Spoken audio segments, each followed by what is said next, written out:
কার্সিয়াং সিরিজের এটা আমার লাস্ট ভিডিও, ফেরার ভিডিও। আমি প্রথমে ভেবেছিলাম ফেরার কোনো ভিডিও দেব না। এই যে ক্লিপসগুলো তুলেছিলাম এগুলো শর্টস বানানোর জন্যই আমি তুলেছিলাম। কিন্তু ফেরার সময় আমরা এমন একটা প্রবলেমের সম্মুখীন হলাম, ভাবলাম তোমাদের সাথেও শেয়ার করি, কারণ এই প্রবলেম হতেই পারে, যে কারোর সাথে হতে পারে, তোমাদেরও জানা দরকার। কিছু বল। ট্রেনের কনফার্ম হয়নি। এখন একটা এজেন্সিতে বসে রয়েছি বাসের জন্য। জানি না কখন কি হবে, টেনশনও হচ্ছে যে কখন বাড়ি পৌঁছাতে পারবো। টিকিটটা কনফার্ম হয়েছে, এসি স্লিপার কেটেছি বাসে। প্রথম ট্রাভেল করবো, এটা এর থেকে বড় এক্সপিরিয়েন্স হতে পারে না আমার। তো আমি ভয়ও রয়েছি, এক্সপিরিয়েন্স একটা হচ্ছে যে যদি দেখি যে স্মুথ, তো সবাইকে বলবো ট্রেনের আশায় কেউ বসে থাকবে না, তারা বাসেও ট্রাভেল করতে পারে এই দূরপাল্লা বাসে। এইটা আজকের ব্লগটা বানাবো এটা আমি ভাবিনি, কারণ ফেরার ব্লগ আমি খুব একটা বানাতে পছন্দ করি না। মনটা খারাপ থাকে কি দেখাবো কি না দেখাবো, বাট এখন মনে হচ্ছে যে আজকের ব্লগটা বানানো খুব দরকার ছিল। এই যে ফিরছিলাম আমরা, দেন ট্রেনের টিকিটটা কনফার্ম হলো না, আরএসিতেও ঢুকলো না, কীভাবে আমরা প্যানিক করছিলাম, কীভাবে আমরা রাস্তায় দৌড়োদৌড়ি করছিলাম বাসের জন্য, কীভাবে টিকিট কেটেছি, এই সব কিছু নিয়ে একটা খুব সুন্দর ব্লগ হতে পারত। বাট ওই যে বলে না যে কিছু মানুষ নিজের লাইফে সব কিছু ব্লগে দেখিয়ে দেয়, তার পার্সোনাল লাইফ বলে কিছু থাকে না। তো অত টেনশনের মধ্যে সত্যিই মনে হয়নি যে একটু ফোনটা খুলে ব্লগটা করি। এখন যখন সব কিছু কনফার্ম হয়ে গেছে, টিকিট একটা কেটেছি আমরা বাসে, একটু একটু নিশ্চিত হয়েছি যে না ঠিকঠাক বাড়ি পৌঁছতে পারবো, কারণ সোমবার দিন ওরও অফিস আছে, সোমবার দিন আমারও স্কুল আছে। তো এটা একটা টেনশন ছিল যে যদি পৌঁছতে না পারি খুব খারাপ একটা ব্যাপার হবে।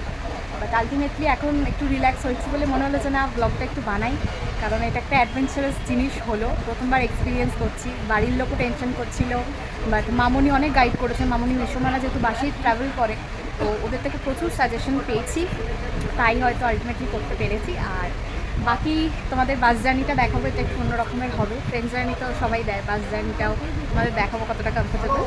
আর যদি ভালো লাগে তোমাদের সবাইকে সাজেস্ট করবো, তো দেখা যাক।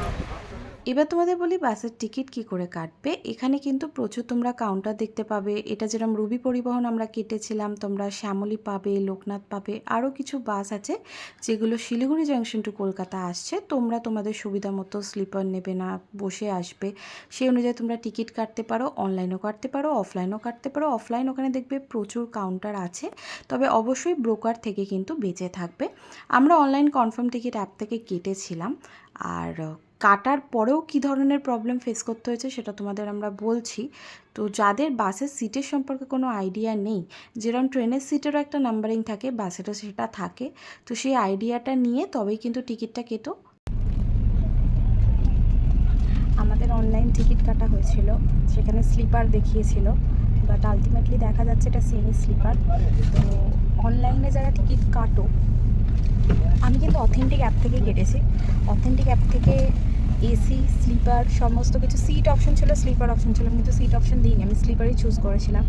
বাট তারপরেও এইভাবে ওরা করবে এটা আমি বুঝতে পারিনি। তো সব রকম ফ্রডই কিন্তু সব জায়গায় হতে পারে, তো একটু বুঝে শুনে সব রকম প্রিপারেশন নিয়ে তারপর টিকিট কেটো। ফার্স্ট যে জায়গাটায় দাঁড়িয়েছিল সেখানে চা খাওয়ার জন্য কিছুক্ষণের জন্য দাঁড়িয়েছিল, তো সেখানে আমরা নামিনি। আর সেকেন্ড স্টপেজ এটা কিন্তু ডিনারের জন্য এক জায়গায় দাঁড়িয়েছিল। জায়গাটা খুব সুন্দর ছিল, ওয়াশরুমগুলো খুবই পরিষ্কার ছিল। এটা একটা পেট্রোল পাম্প, তার সাথেই ধাবা আছে। আর আমি এখানে আমার যেহেতু ডিনার ক্যারি করছিলাম, আমরা তো জানি ট্রেনে ফিরবো, ডিনার ক্যারি করছিলাম, তো সেটা করে নিয়েছিলাম। অভি আবার খেতে চাইছিল না, কারণ ওর একটু প্রবলেম হয়। আর এটা যেটা দাঁড়িয়েছিল এটা কৃষ্ণনগরে দাঁড়িয়েছিল ভোরবেলার দিকে, ওই 3টে সাড়ে 3টের দিকে। বাসগুলোয় টয়লেট না থাকায় 3-4 বার তো ওরা দাঁড়ায়, আর যদি এমার্জেন্সি থাকে 10 মিনিট আগে বললে ওরা দাঁড়িয়ে যায়।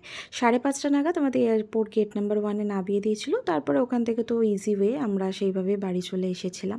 তো সবাইকে বলবো যে বাসে কিন্তু ট্রাভেল করতে ভয় পেও না, বাস কিন্তু খুব ভালো আসে, ভেতরে সেরকম কোনো আওয়াজও হয় না, একদম স্মুথই থাকে। তবে স্লিপারটা হলে হয়তো তোমাদের সুবিধা সকলের বেশি হবে। ভিডিওটা হেল্পফুল লাগলে লাইক, শেয়ার, সাবস্ক্রাইব করে দিও।